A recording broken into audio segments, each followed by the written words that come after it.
सोमवार 15 अप्रैल 2024 को आईपीएल के 17वें सीजन का मुकाबला नंबर 30 खेला जाएगा बेंगलोर और हैदराबाद के बीच में। और यह मुकाबला आरसीबी के घर यानी चिन्नस्वामी स्टेडियम में खेला जाएगा। इस वीडियो में इस मैच से रिलेटेड तमाम जानकारी आपको देने जा रहे हैं। पिच रिपोर्ट आपको बताएंगे, मौसम की जानकारी क्या सामने आ रही है इस मुकाबले के लिए उस पर नजर डालेंगे। दोनों ही टीमों के हेड टू हेड आंकड़े क्या कह रहे हैं, यानी जब जब ये दोनों टीमें आमने सामने आई है तब किसका बोलबाला रहा है वो देखेंगे। साथ ही साथ दोनों ही टीमों की संभावित प्लेइंग 11 किस प्रकार हो सकती है उस पर भी नजर डालेंगे। तो वीडियो को एंड तक जरूर देखिएगा। वीडियो पसंद आए तो इसे लाइक भी जरूर कर लीजिएगा। साथ ही साथ आप हमारे व्हाट्सएप चैनल पर भी जुड़ना न भूलिएगा। इस वीडियो की शुरुआत करते हैं। आईपीएल 2024 का मैच नंबर 30 खेला जाना है सोमवार को बेंगलुरु में चिन्नस्वामी स्टेडियम में यह मुकाबला खेला जाएगा। और इस मैच के लिए एक तरफ आरसीबी यानी होम टीम है तो वहीं दूसरी तरफ सनराइजर्स हैदराबाद की टीम है। पिच रिपोर्ट या अन्य कोई भी जानकारी देखें उससे पहले इन दोनों ही टीमों के अब तक के प्रदर्शन पर एक नजर डाल लेते हैं। तो दोनों ही टीमें टॉप 4 की रेस से फिलहाल बाहर नजर आ रही है। दोनों ही टीमें टॉप 4 से बाहर है। हालांकि सनराइजर्स हैदराबाद टॉप 4 से बहुत करीब है। तो वहीं आरसीबी की बात करें तो आरसीबी का तो भाई इस सीजन प्रदर्शन बेहद निराशाजनक है। आरसीबी पॉइंट्स टेबल पर सबसे नीचे यानी 10वें नंबर पर है। 6 मुकाबले इस सीजन आरसीबी ने खेले और इस 6 मुकाबलों में सिर्फ एक बार टीम को जीत मिली है और नेट रन रेट भी बहुत ज्यादा नेगेटिव में है। वहीं दूसरी तरफ सनराइजर्स हैदराबाद की बात करें तो सनराइजर्स हैदराबाद ने 5 मुकाबले खेले और इन 5 मुकाबलों में हैदराबाद ने 3 मुकाबलों में जीत हासिल की है और 2 मुकाबले गंवाए हैं, जिसमें से एक मुकाबला, एक क्या दोनों ही मुकाबले बहुत क्लोज मार्जिन से हारी है सनराइजर्स हैदराबाद की टीम। साथ ही साथ नेट रन रेट की भी अगर हम बात करें तो सनराइजर्स हैदराबाद पॉजिटिव में है, अच्छे नेट रन रेट के साथ इस वक्त मौजूद है पॉइंट्स टेबल पर। यानी सनराइजर्स हैदराबाद अगर आने वाले मुकाबले जीतते चले जाए तो फिर टॉप 4 में क्वालिफाई करने के लिए टीम को आसानी होगी। अब पिच रिपोर्ट देख लेते हैं। बेंगलोर के एम चिन्नस्वामी स्टेडियम में यह मुकाबला खेला जाएगा और इस मुकाबले के लिए जो पिच रिपोर्ट सामने आ रही है उसके मुताबिक गेंदबाजों को बहुत ज्यादा परेशानी होने वाली है इस मैच में, क्योंकि चिन्नस्वामी स्टेडियम की जो पिच है हम सब जानते हैं यहां पर चौके छक्कों की बरसात होती है। यहां पर बल्लेबाजी बहुत ज्यादा आसान है, खास तौर पे अगर आप चेस कर रहे हो इस मैदान पर तो फिर और ज्यादा बल्लेबाजी आसान हो जाती है। छोटी बाउंड्री है, डायमेंशन बहुत छोटा है, 6 बहुत आसानी से इस मैदान पर लगते हैं। आईपीएल इतिहास में एक पारी में सबसे बड़ी जो इनिंग है किसी एक बल्लेबाज द्वारा वो इसी मैदान पर हमने देखा है। क्रिस गेल ने 2013 में यानी आईपीएल 2013 में पुणे वॉरियर्स के खिलाफ 175 रनों की पारी खेली थी।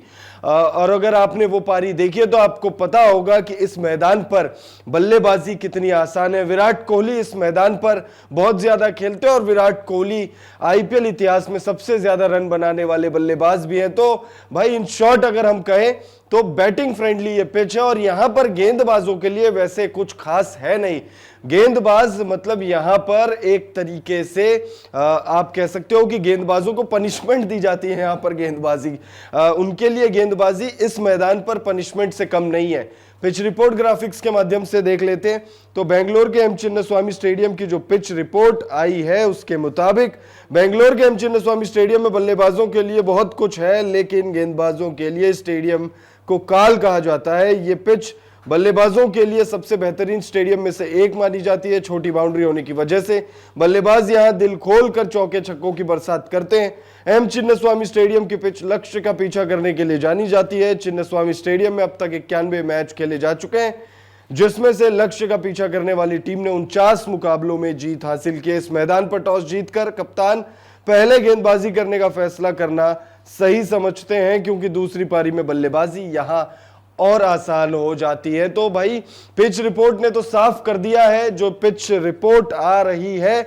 और अब तक जो भी मुकाबले हमने इस मैदान पर आईपीएल में देखे हैं, चाहे इंटरनेशनल मुकाबले देखे हो चाहे डोमेस्टिक लीग के मुकाबले देखे हो, इस मैदान पर बल्लेबाजी बहुत आसान है। लेकिन बल्लेबाजी तब होगी जब मैच होगा। मैच रद्द होने का एक डर फैंस को हमेशा रहता है किसी भी मैच से पहले। अगर आपको भी ऐसी कोई डर सता रही है तो आप लोगों को डरने की कोई आवश्यकता नहीं है, क्योंकि मौसम विभाग ने जानकारी जो दी है उसमें साफ साफ कहा गया है कि बारिश की कोई संभावना नहीं है। मौसम विभाग ने जो जानकारी दी है उसके मुताबिक मैच वाले दिन यानी सोमवार को बेंगलोर में 35 डिग्री टेम्परेचर रहेगा अधिकतम, और जैसे जैसे शाम होते चली जाएगी, दिन जैसे जैसे ढलेगा, तापमान में थोड़ी सी गिरावट आएगी, 22 डिग्री के आसपास तापमान जो है वो पहुंच जाएगी। बारिश की कोई चेतावनी नहीं है। मैच के दिन और मैच के वक्त मौसम साफ रहेगा तो बारिश या अन्य किसी कारण मैच रद्द नहीं होने वाला है। यानी आपको बेंगलोर में पूरे 40 ओवर एक interesting, high packed, high dramatic, बहुत शानदार मुकाबला जो है वो देखने को मिलेगा। अब हेड टू हेड आंकड़े देख लेते हैं कि ये जो दो टीमें हैं एसआरएच और आरसीबी, दोनों ही टीमें जब आमने सामने भिड़ी हैं, जब एक दूसरे से भिड़ी है, चाहे किसी भी मैदान पर भिड़ी हो, तब किसका बोलबाला रहा है। तो अब तक दोनों ही टीमों के बीच में 23 मैच खेले जा चुके हैं आईपीएल में, और इन 23 मुकाबलों के हिसाब से थोड़ा सा आप कह सकते हो पलड़ा जो है वो भारी सनराइजर्स हैदराबाद की तरफ है। सनराइजर्स हैदराबाद ने आरसीबी के खिलाफ खेले 23 मुकाबलों में 12 मुकाबले जीते हैं, तो वहीं 10 मुकाबले जो है वो आरसीबी के नाम रहे। यानी आप कह सकते हो बहुत ज्यादा डिफरेंस नहीं है, दो मुकाबले कोई बहुत बड़ी डिफरेंस नहीं मानी जाती है। वहीं 12 + 10 हो गए 22 और 23 मुकाबले खेले गए, यानी जो एक मुकाबला रह गया उसका कोई नतीजा नहीं निकला है। यानी कि एक मुकाबला नो रिजल्ट, 10 मुकाबले आरसीबी के नाम, 12 मुकाबले एसआरएच के नाम। यानी हेड टू हेड आंकड़ों के हिसाब से देखें तो सनराइजर्स हैदराबाद का पलड़ा भारी रहा है।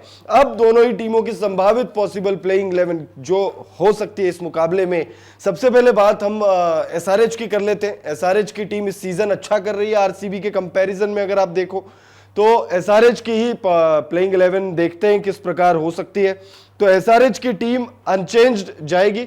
मयंक अग्रवाल पिछले 2 मुकाबले खेले नहीं है एसआरएच के लिए, हो सकता है इस मुकाबले में भी वो ना खेले, क्योंकि एसआरएच की टीम ने जब से मयंक अग्रवाल को बाहर किया है प्लेइंग 11 से, तब से टीम और ज्यादा बैलेंस नजर आ रही है। नीतीश रेड्डी उनकी जगह आए हैं और नीतीश रेड्डी ने बल्ले से अच्छा इंप्रेस किया है फैंस को, टीम मैनेजमेंट को और टीम को, पैट कमिंस को, फैंस को, सब हर किसी को उन्होंने इंप्रेस किया है। अगर हम संभावित प्लेइंग 11 देखें तो ट्रेविस हेड के साथ अभिषेक शर्मा ओपनिंग करते हुए नजर आ सकते हैं। ट्रेविस हेड ने 2 मुकाबलों में हमें इंप्रेस किया है, लेकिन उसके बाद कोई बड़ी पारी उन्होंने खेली नहीं है। लेकिन अभिषेक शर्मा की बात करें तो पिछला मुकाबला उनका कोई खास नहीं गया था, लेकिन जितने भी मुकाबले उन्होंने खेले हैं इंक्लूडिंग पिछला मुकाबला, उसमें उन्होंने 6 हिटिंग एबिलिटी जो अपनी दिखाई है उसने हर किसी को इंप्रेस किया है। 6 हिटिंग मशीन का नाम इनको दिया गया है इस सीजन। जितनी भी छोटी पारी खेले, चाहे जितनी भी पारी खेले, ये 30 रनों की, 35 रनों की, 40 रनों की, उसमें कम से कम 2 या उससे ज्यादा छक्के ये हर मुकाबले में लगा रहे हैं। और आईपीएल के इस सीजन सबसे ज्यादा छक्के लगाने के मामले की जो एक लिस्ट बनती है, तमाम जो लिस्ट बनती है, चौकों की लिस्ट बनती है, सिक्सेस की लिस्ट बनती है, विकेट्स की 4, उसके बाद क्या कहते हैं 4 विकेट एक मैच में, पंजे की एक लिस्ट बनती है, सबसे ज्यादा रन, सबसे ज्यादा विकेट, ऐसी एक छक्कों की लिस्ट बनती है। 6 हिट किन्ने लगाई है, किन्ने सबसे ज्यादा सिक्सेस लगाए हैं मुकाबलों में टोटल सीजन में, उस लिस्ट में भी अपने आप को स्थापित रखा हुआ है अभिषेक शर्मा ने। तो अभिषेक शर्मा प्लेइंग 11 में होंगे। उसके बाद Aiden Markram, Heinrich Klaasen, Abdul Samad और शाहबाज अहमद, ये 4 बल्लेबाज उसके बाद आपको खेलते हुए दिखेंगे। नीतीश रेड्डी को आप मत भूलिएगा, वो भी है प्लेइंग 11 में, वो थोड़ा नीचे आएंगे, मिडिल ऑर्डर में खेलते हुए नजर आएंगे। हेनरिक क्लासन ने इंप्रेस किया है इस सीजन, गजब की बल्लेबाजी वो कर रहे हैं। ऑरेंज कैप की रेस में अपने आप को स्थापित रखा हुआ है, सिक्सेस की रेस में अपने आप को स्थापित रखा हुआ है, जबरदस्त तरीके से बल्लेबाजी कर रहे हैं, फिनिश भी कर रहे हैं। मिडिल ऑर्डर में भले ही उनको हमने रखा हुआ है, लेकिन ये फिनिश भी कर रहे हैं मैचेस सनराइजर्स हैदराबाद के लिए। उसके बाद एडन मार्करम, हर मुकाबले में एडन मार्करम जो है वो पराक्रम दिखा रहे हैं और अच्छी बल्लेबाजी कर रहे हैं और शानदार बल्लेबाज हैं, शानदार फॉर्म में इस समय है। और आईपीएल 2024 में सनराइजर्स हैदराबाद जो इतनी सक्सेसफुल रही है, जो 3 मुकाबले 5 में जीते हैं, उसमें मार्करम का भी कहीं ना कहीं बहुत बड़ा हाथ है। अब्दुल समद थोड़ी देर के लिए बल्लेबाजी करने के लिए आते हैं, लेकिन उन थोड़ी ही देर में अपने आप को जो है वो साबित कर लेते हैं और कुछ कम गेंदों में 10 गेंदों में मान लेते हैं एग्जांपल के तौर पे अगर आपको बताऊं तो 10 गेंदे 12 गेंदे खेलते हैं, उसमें 22 25 30 रनों की पारी खेल रहे हैं। विकेट ज्यादा नहीं चटका पा रहे हैं, लेकिन वो इकोनॉमिकल रह रहे हैं और बल्ले और गेंद दोनों ही डिपार्टमेंट में वो सनराइजर्स हैदराबाद के लिए योगदान दे रहे हैं। वहीं अगर हम बात करें अब्दुल समद की, तो अब्दुल समद ने पिछले मुकाबले में एक छोटी सी पारी खेली थी, लेकिन टीम के लिए वो और अच्छी बल्लेबाजी कर सकते हैं और अच्छी गेंदबाजी भी कर सकते हैं।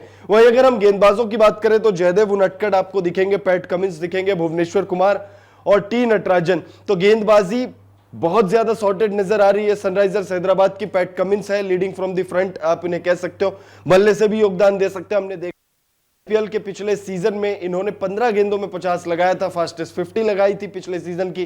तो बल्लेबाजी ये जानते हैं और गेंदबाजी तो खैर ये जानते ही, और सबसे बड़ी बात है कि कप्तानी इनसे बेहतर कोई जानता नहीं है, क्योंकि इस समय वर्ल्ड चैंपियन ये कप्तान है।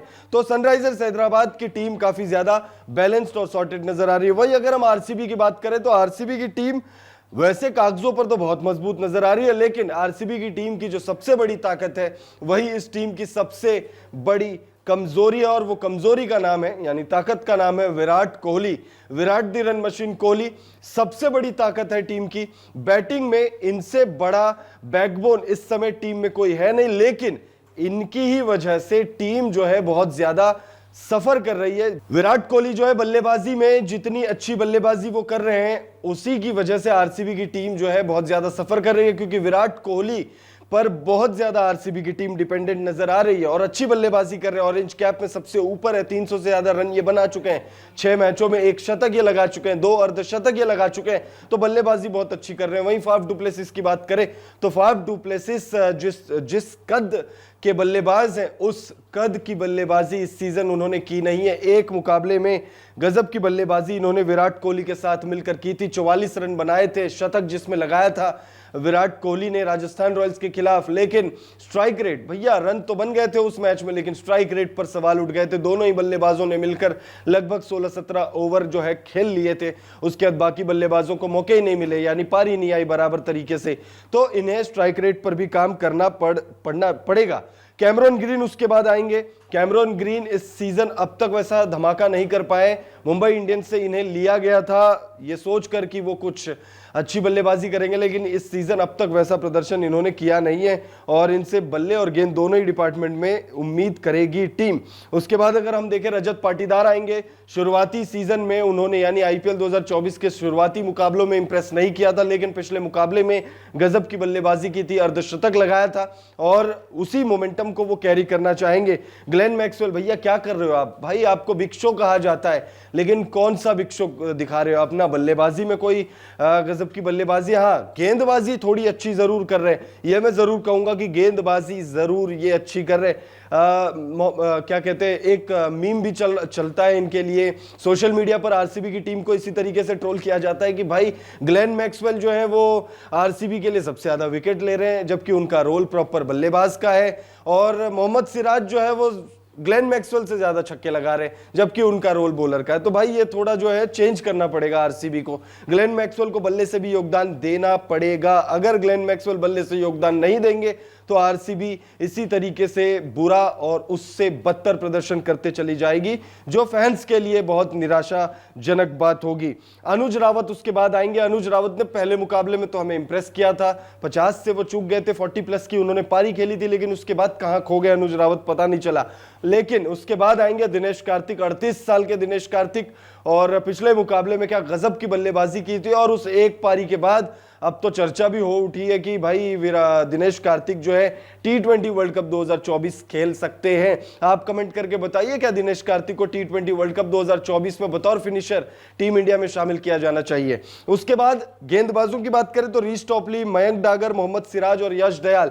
तो गेंदबाजी में यश दयाल की अगर मैं बात करूं तो यश दयाल जो है वो कंसिस्टेंटली गेंदबाजी कर रहे हैं। गुजरात टाइटंस से उन्हें रिलीज कर दिया गया था। रिलीज क्या किया गया था, टीम ने जो है एक दूसरे से मतलब ट्रेड कर लिया था, और यश दयाल फिर यहां आगे आरसीबी में आ गए, और आरसीबी में आने के बाद गुजरात टाइटंस में जिस तरीके का उनका प्रदर्शन था उससे मच बेटर प्रदर्शन है। और यश दयाल का नाम जब भी आता है वो रिंकू सिंह के 5 छक्के लोगों के जहन में आ जाते हैं, लेकिन उस नाइटमेयर को यश दयाल भुला चुके हैं ऐसा लग रहा है, और इस सीजन अच्छी गेंदबाजी कर रहे हैं। लेकिन मियां भाई सिराज जो है वो गेंदबाजी जो है उतनी शानदार नहीं कर रहे। बहुत बड़े नाम है, आरसीबी ने इन्हें रिटेन किया हुआ है, बहुत बड़े बड़े गेंदबाजों को बाहर करके। यूजी भी टीम का हिस्सा हुआ करते थे, हर्षल पटेल टीम का हिस्सा हुआ करते थे, लेकिन उन सबको बाहर करके सिराज पर कॉन्फिडेंस दिखाया। और क्यों दिखाया हम सब जानते हैं। मोहम्मद सिराज बहुत बड़े गेंदबाज हैं, लेकिन इस सीजन वैसा प्रदर्शन इनका